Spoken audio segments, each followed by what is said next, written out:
We've been fighting a long time, and we have all lost so very much, so many loved ones gone. But you are not alone.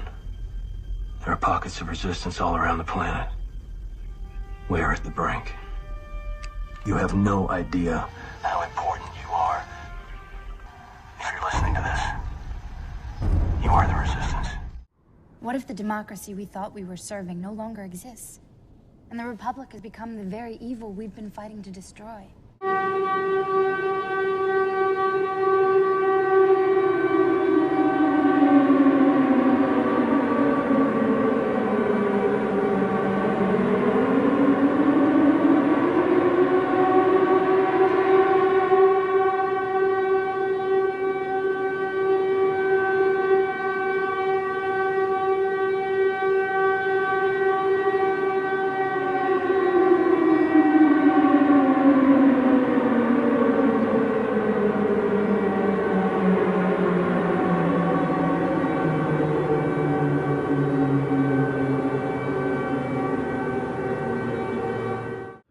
Hello everyone. Yes, just like the title of the video, yeah, I'm going to talk about it. There is a distinct collapse of the democratic system as we speak. The current democratic system is currently collapsing under its own weight. Why? Because it's the only logical outcome from a democratic society. Why I say that? In the past, centuries past, the only true system, I believe, that showed any real evidence of stability, longevity, and prosperity has been a theocracy. With a democracy, there's a constant shift in ideas, constant. And the will, and the government drives its power from the will of the people. Big mistake right there in the beginning. What we need to be doing, first, I want to make this point. How can we possibly, as a functional society, actually really be a moral society if its power is derived from the people? People who are inherently flawed, sinful, and evil, me included. I mean, the Bible even says, Paul even says in the Bible, there is no one good in the world. There is no good person who lives on this planet. No one in all of history has ever been good. No one. The only one who's been good is that man. That's the only one. Okay. That being said, so since no one in society can claim goodness, then the only logical outcome or the inevitable outcome of a democratic system where its power is derived from the will of the people is chaos. Because as we've seen in the past decade, we had Biden, sleepy, poopy Joe Biden, cocaine in the White House, FBI mysteriously didn't know. And then, the list goes on and on with him. And then you have Trump. There's been another ICE shooting. Big surprise. And then, on top of that, he is turning on NATO allies, saying, you know what, we're not going to help you. Screw you. Sucks to be you. Now, I am America first. And then this push for Greenland. None of this is right. None of this is right.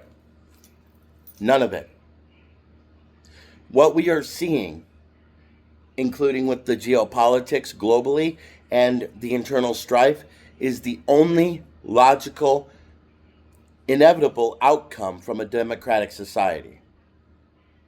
Sure, you may have one side that is actually for God, but the other side could totally be secular. A rejection of God, as we see in the Democratic Party. Why do I mention this? Because I want to go over history here for you. The Athenians in ancient Greece are hailed as the pioneers of democracy. Well, anthropology paints a different picture. Their main focus was the gods, land, and family. That was their focus. They weren't a secular democratic society like we are.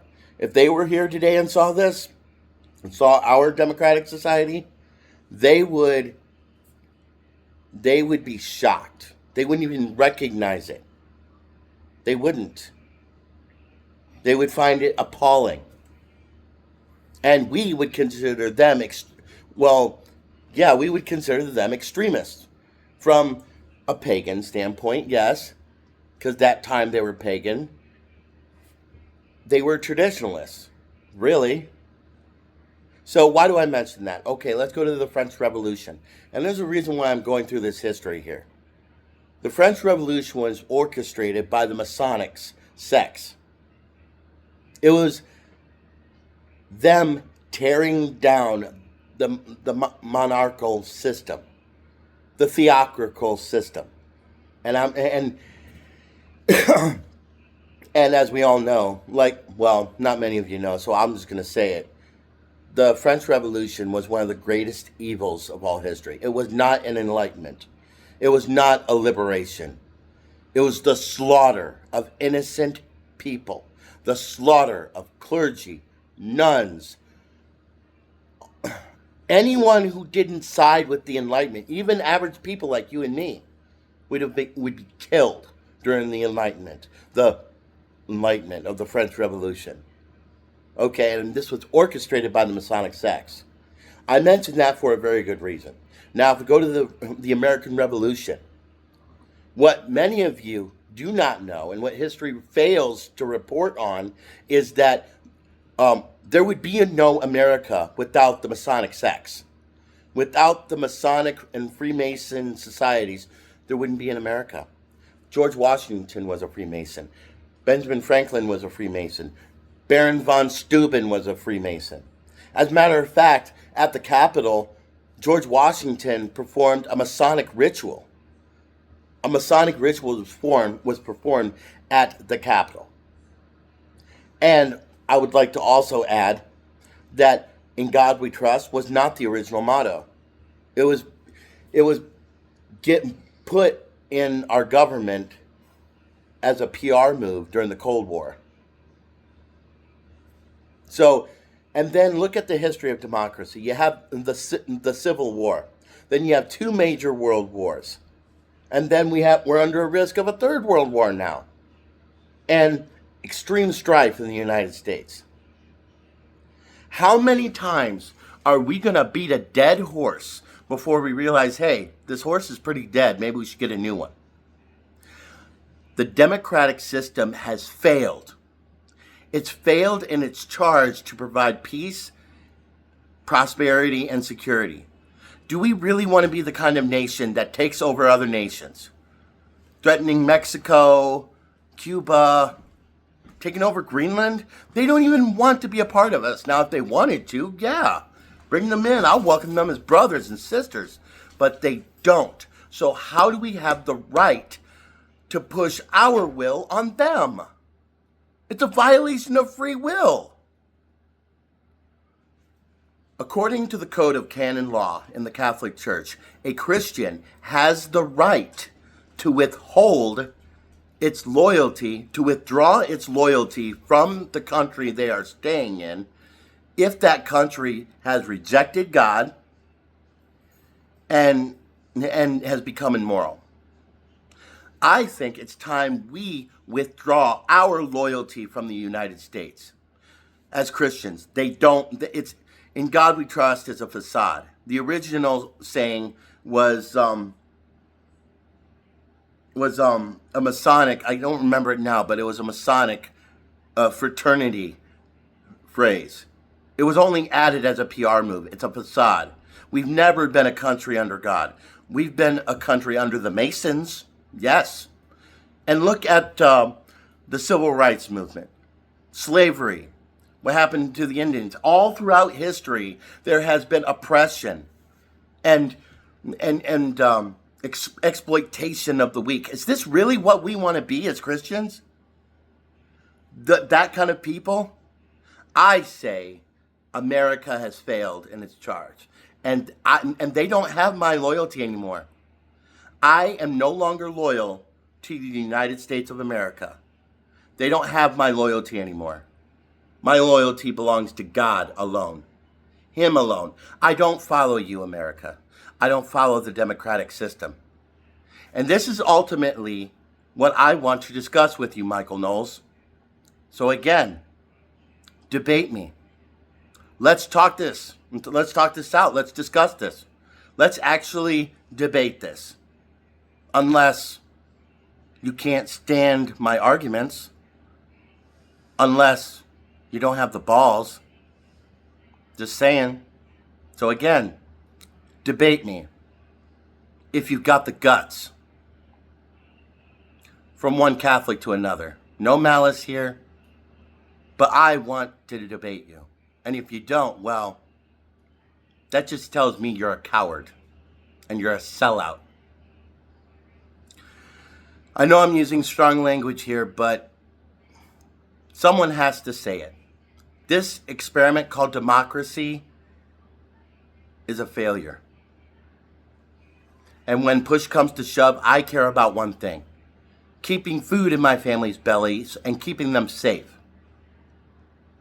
If the current democratic system isn't going to provide that, then I say it be torn asunder and another government put in its place that can provide what we need. Like a theocracy. In a theocracy, there are guardrails already in place because the laws of God are derived, the laws of the land are derived from the laws of God.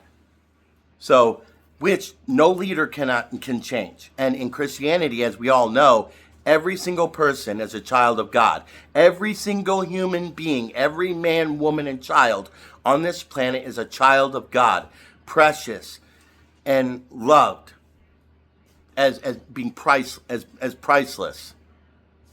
So I would rather live under that system than this democratic system. It seems like a theocracy and what's great about a theocracy is that no government, no leader can override or change the laws of God. Even the monarch or the ruler is subject to the King of Kings and the Lord of Lords. So even he cannot override certain rules. So, according to me, it seems like it's pretty darn clear. So again, I want to debate this with you. I want to discuss this with you, Michael Knowles, if you got the guts. So again, I'm calling you out. Again, everybody say that rosary every day. Say it every day. Because this world, it pains me to say it, but it's not going to last much longer. God bless. Godspeed. I'm the bad guy. Duh.